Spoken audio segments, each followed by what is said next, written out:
Horseless carriages are awesome. Because we got rid of the horse, there's a couple of main advantages. We can make our horseless carriage spin its legs in circles to impress our friends. There's a two-wheeled flavour that allows you to become a pavement crown if you so choose. You can also impress your friends by becoming temporarily stationary in soft dirt.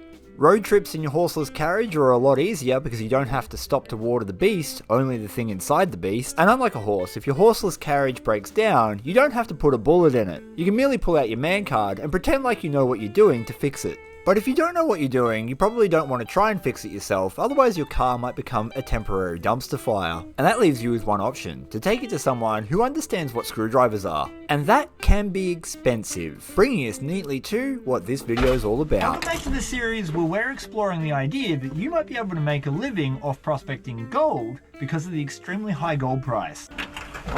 At this very moment recording the video, gold has just tipped an all-time record high of 216 Australian dollars per gram. And yet, typically speaking, when the gold price goes up like this, it means that your dollar is worth less. People are now earning more than they've ever earned and still can't afford to live.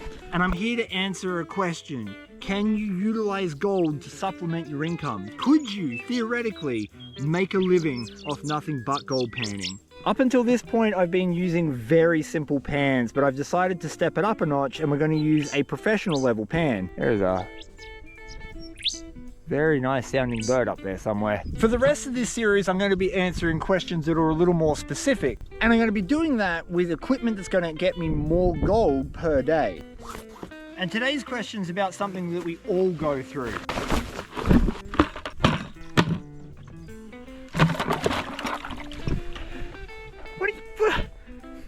Get back up there. In 2024, the most popular car on the Australian market was the Ford Ranger. That's a type of ute, which is what's known as a pickup in America. Australia invented the ute. You're welcome, the rest of the world. The logbook cost for servicing a Ford Ranger ute is $400. That's the basics: oil, fuel filter, and air filter. So today, I want to see if I can make $400 in gold in order to get my car serviced. And people are going to ask how I'm going to sell the gold. I've already made a video on that, the process that anyone could do at any time, as long as you have an internet connection, and I'll link that up here. Now, I haven't really done too much in this stretch of creek before, so it might take me a little while to find the gold. Only one way to find out.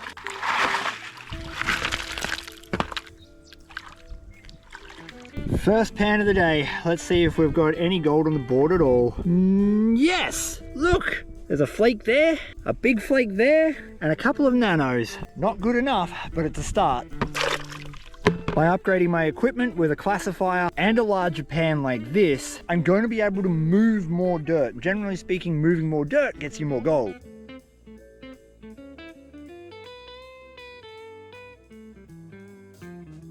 I'm getting a whole bunch of trace gold all around this area. So it's not a lot, but it tells me that somewhere around here is likely to be a good deposit.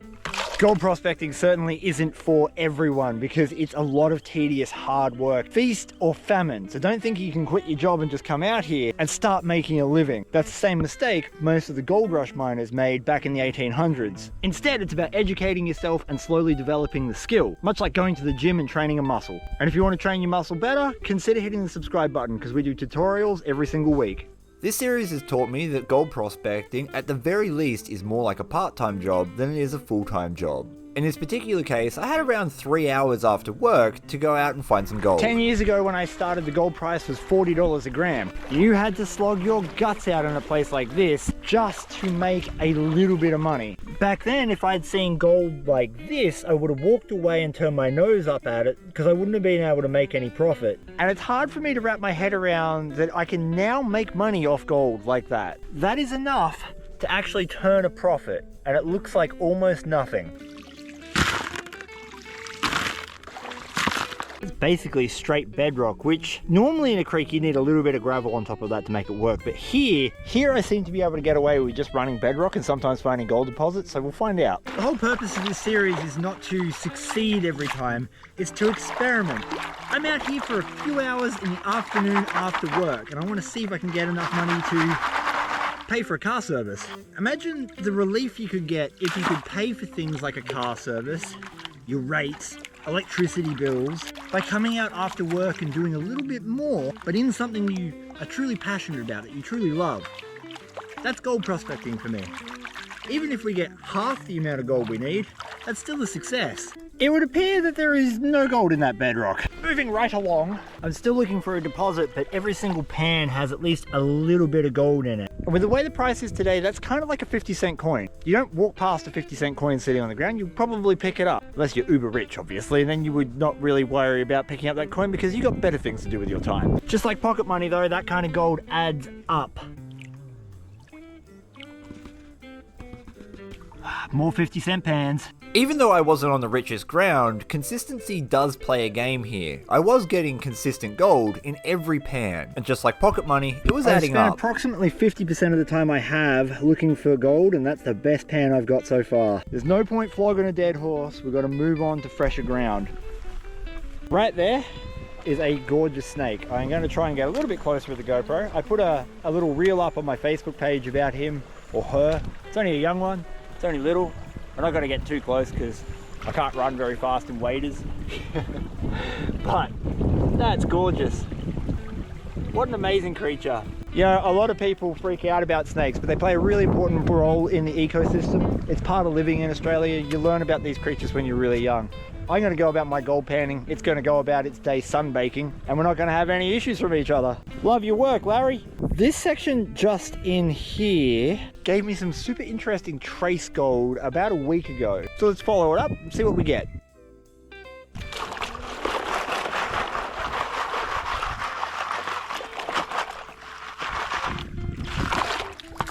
Hopefully it'll be a bit more than 50 cents a pan at this point. Come on, baby, big bucks. Yes!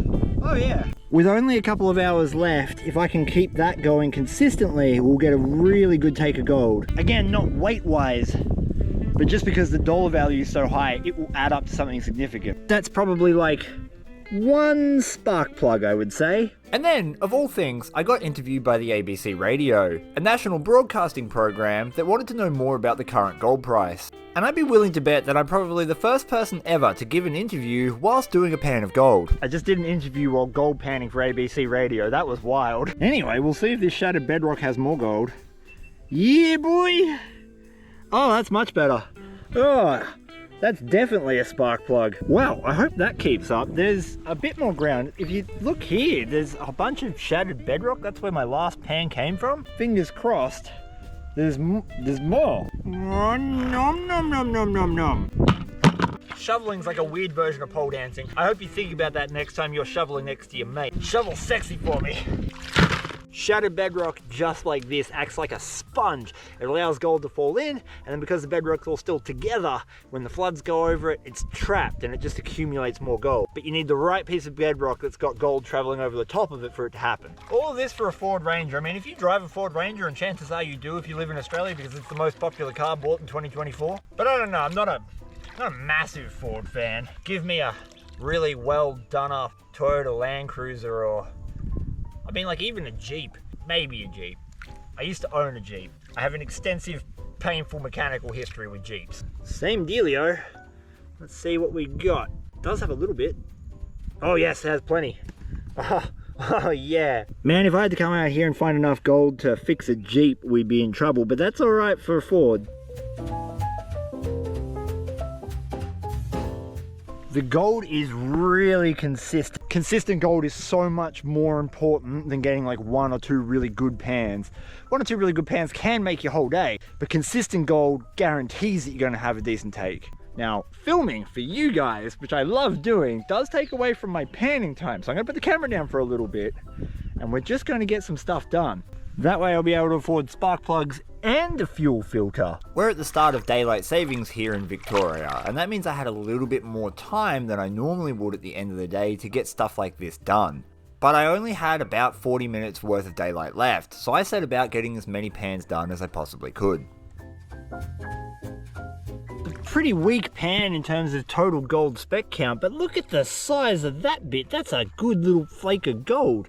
We're going to call that one a sticker. It's not quite a picker, it just sort of sticks to the end of your finger. I've run out of time. This is the way of all things. For most people, prospecting is always going to be a hobby. And even for myself running a company, I'm limited on time. God, I wish I could make more time. That'd be the best superpower ever. I'm 100% certain we didn't get enough gold to cover the full $400 it would cost to service Australia's most popular car. But is it enough to make a significant difference? Did we get $100? Did we knock 25% of that cost off? Did we get $200? All of this gold came out of deposits I normally wouldn't even touch. I would normally walk away from them, but with the price being so high, I know that gold is now quite valuable. So I certainly didn't get my 2 grams that I needed, but I think there's going to be at least half a gram of gold there.